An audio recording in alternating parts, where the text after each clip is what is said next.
Después de mucho meditar, otro de ellos dijo: ya sé,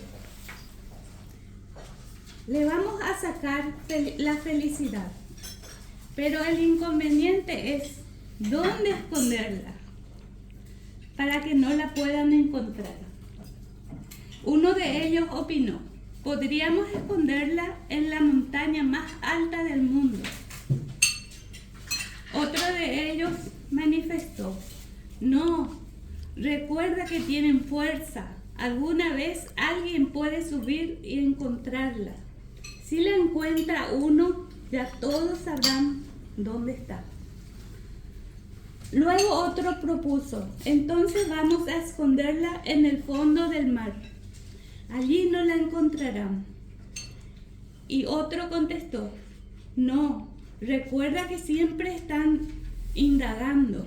Alguna vez alguien construirá algún aparato para poder bajar y entonces la encontrará.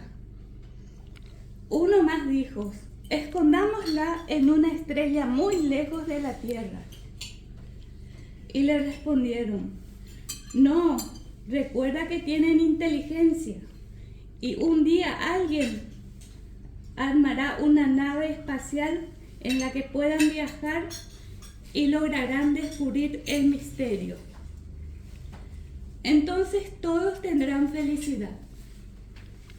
El Benjamín de los demonios, que en silencio escuchaba atentamente cada una de las propuestas de sus colegas, analizó cada una de ellas y entonces tomó la palabra. Ya sé dónde ponerla para que realmente permanezcan bien escondidas. Todos se dieron la vuelta y preguntaron al mismo tiempo: ¿dónde? El diablillo respondió: la esconderemos dentro de ellos mismos. Estarán tan ocupados buscándola afuera que nunca la encontrarán. Todos estuvieron de acuerdo y desde entonces ha sido así. El hombre se pasa la vida buscando la felicidad en su entorno sin saber que la lleva consigo en lo más profundo de su corazón. Y ahí está.